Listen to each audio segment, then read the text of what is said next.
Hello everyone, thank you for joining me. Cindy here from clbcraftcreations.blogspot.com, and we are going to be making a card today from supplies used in the 2015 Occasions catalog.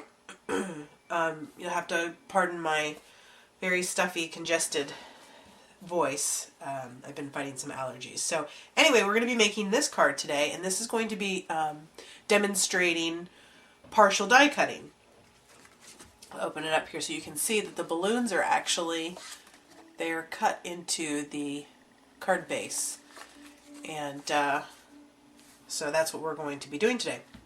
The stamps I'm going to be using are one of my go-to now, which is the birthday, the perpetual birthday calendar. I love this set. It's perfect for doing background stamping. And I'm also going to be using the Celebrate Today, the bundle actually, because I'm going to be using obviously the framelits that go with the balloons and then also the stamps. So let me clear this away, get my big shot out, and we will get started. Actually, before I do that, what I want to do is I'm going to take my T-ruler and I'm going to line this up at the top, and I'm just going to give myself a little guide. Now I have a little mark on my T-ruler here that kind of gives me an inch measurement, but I'm just going to do a quick little light pencil mark just to give myself a guide when I'm doing the die cutting. Okay, now I'm going to get my big shot out. Hopefully you can see that. My magnetic plate. So we've got my magnetic plate, a clear plate. Here's my other clear plate. Now I'm going to put my cardstock down. Now it's up to you how you want to lay these out. Because of the size of the balloons, I was only able to get 2 die cut onto the card. So what you want to do is you want to line this up, make sure that you're not off of the card on this side, so that you get the full image. Now the reason we put that line in there was so that we know where to put our other clear mat. So I'm going to go ahead and slide this in without touching the die cut, which I just did. But then we're going to line this edge of the cutting plate up with that line that we drew. And so what this will do is when we run this through, it will only cut where all of these mats are connected. So I'm going to try and hold this, push this, and then I'm going to start rolling it through. Just got to get it so that it starts to catch, and then you can roll that through. And again, because we only had it on that one edge, it only cut where all those mats were connected. Okay, so now I'm going to place my second one out, and I want to overlap this a little bit so that it cuts down on any cutting I have to do on the inside. And you can see I have all this extra down here, but that's okay. So if you don't have the magnetic platform, what you could do, because obviously this helps hold it down in place, use a little bit of washi tape or slide that in there and just line that up with that line that I drew, that visual guide. Okay, and then I'm going to just give this a little push into the machine. This piece, which didn't, oh, there we go, it went all the way through. So now what I need to do is I need to trim off these edges, which is why I made that line, so I would know where to go. Let me get this out of the way. My scissors, and I'm just going to cut right up on that line that I cut. Now this didn't go all the way, but it kind of made the indentation anyway, so you can clean up those edges if you want. And then on this side, just straight down there. And there you go. So now you have your 2, oh, you can't even see that. Now you have your 2 images there cut out. Now I'm going to quickly just erase my pencil marks. And honestly, it doesn't really even matter because I'm going to cover them up with the actual cutouts of the balloons. So, put away. Now I'm going to take a piece, it's a 1-inch strip of Melon Mambo, and I'm going to just secure that right on the inside of the card. And Now I purposely made this longer than the card so that I could cut off the excess and just make sure that I had a nice clean finish. I don't know if you didn't mention this, but this is a standard A2 size card. So I just took a sheet of 8.5 by 11 and I cut it in half at, and so it's 8.5 by 5.5, and I scored it at 4 1/4. So it made, before we started, it was a regular A2 size card. So now we have that all set. Now I'm going to bring in my my mouse pad. You could use your Stampin' Pierce mat because we're going to do some stamping with the photopolymer. And I'm going to use the stars and the circles from the set, and I'm going to use Daffodil Delight, Tempting Turquoise, and Melon Mambo. And I do have my Stampin' Scrub off to the side here, so I'm going to clean it in between my colors, but you're not gonna see that. So, and again, so what you need to remember too is this space right here is going to be covered. Obviously, this space is going to be covered, each of these, so you don't need to worry about stamping there unless you really want to make sure you get good coverage. I'm going to do that because I don't want to get the back of my...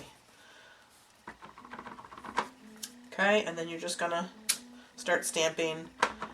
The rule of threes that I normally go by just gives a nice visual triangle.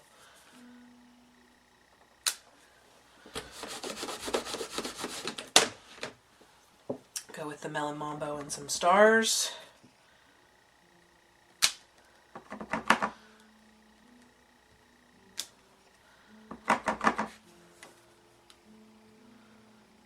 Okay, clean that off.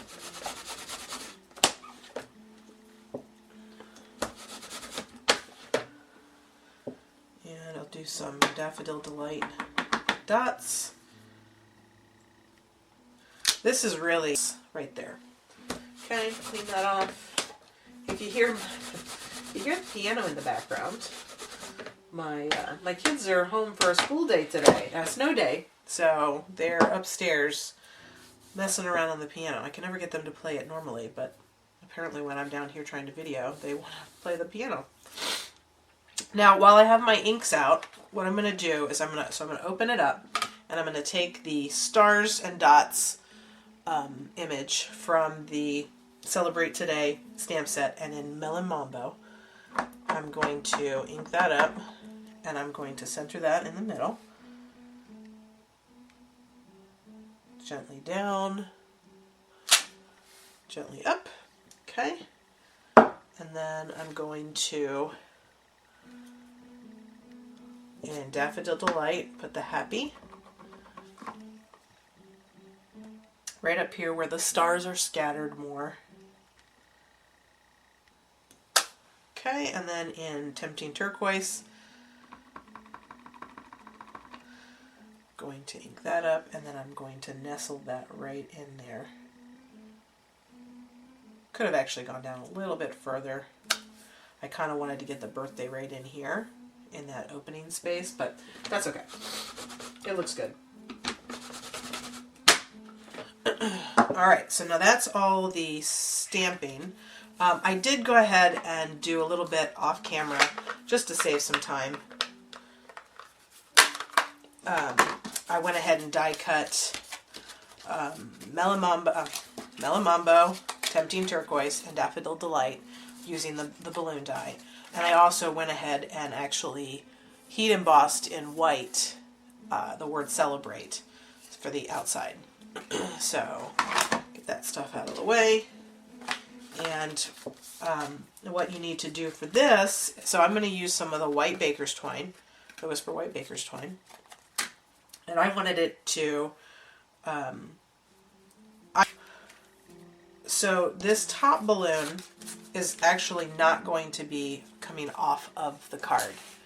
Okay, this one is. So when you're going to put your rib or your string on your balloons, you're going to need to actually make sure that the yellow balloon is attached first before you put the string on. So the Tempting Turquoise balloon, I'm going to go ahead and add the twine first. And this, just to be easier for me, I start the knot before I even put it onto the balloon. And then I've already got the loop. and I just pull it tight, and then you just finish it off.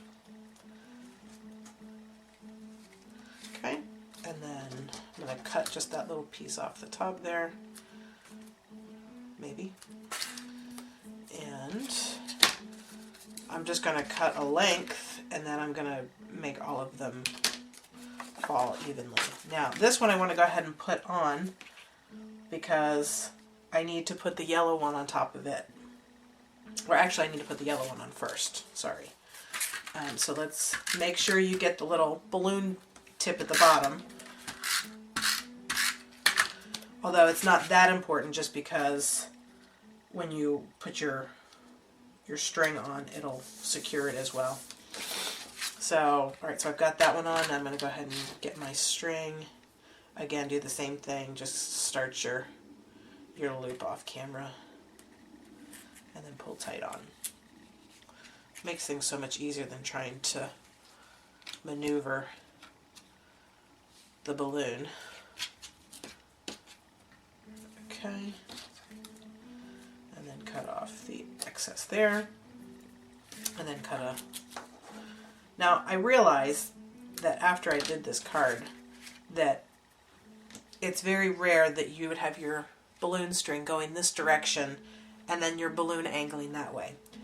But I was kind of going for that angled look, so I didn't change it because I wanted to have this little piece of the balloon hanging off. I thought that was cool, and so my daughter won't care. This is actually a birthday card for my daughter, and she won't care. She'll just think it's cool that the balloons are floating off of the card. Okay, so then we have to do the same thing with the Melon Mambo balloon. Getting sidetracked here, sorry. Let's try to on the back of this because I want this one popped up. 2 should be good. You could put 3 if you wanted. Actually, you know what? I'll put 3 just to be on the safe side. Okay. Oh, I didn't put my tempting turquoise one in yet. That's okay. Just some snail on the back of this. And you could pop these up as well if you wanted to, but I just wanted the one to show the dimension. Okay, so there's that one, and then I can put this one back on. Again, just kind of centering that there. Tuck that under, there we go. Okay, now we've got our strings hanging. And what I did is I took a dimensional, or not a dimensional, a glue dot. Just kind of picked it off, and I put on my card where I wanted the strings to gather. So I wanted them right about there. So you just put that on there, and then you just feed your strings and put them into the glue dot. And like I said, this one doesn't really make much sense going sideways. That one actually is worse than my first card. You get the idea, though. You certainly don't even need to put strings on them. If you even want to leave that one hanging, you could do that as well. Just leave that one loose. And then I've got the bow that I made. And I'm just going to put that right on top where they gathered. And maybe that's kind of like the balloon that got away. I don't know. It's questionable. I wanted it over there, but I guess I just didn't line it up properly. And then what you would do is you would just kind of cut the tails. I wanted them to actually hang off a little bit, so I kind of kept them loose down at the bottom because I thought that looked cool. So, and then there's the card. Here's my original and the one I just made. So I hope that you'll give partial die cutting a try. It's actually really fun. Think about all the die cuts that you have that you could potentially do this with. There's plenty of ideas out there. So I hope you enjoyed this card project. Hit the like button, subscribe to my channel so that you get updates whenever I post a new video, and leave me a comment. Let me know what you think. Thanks for joining me today. See you next time.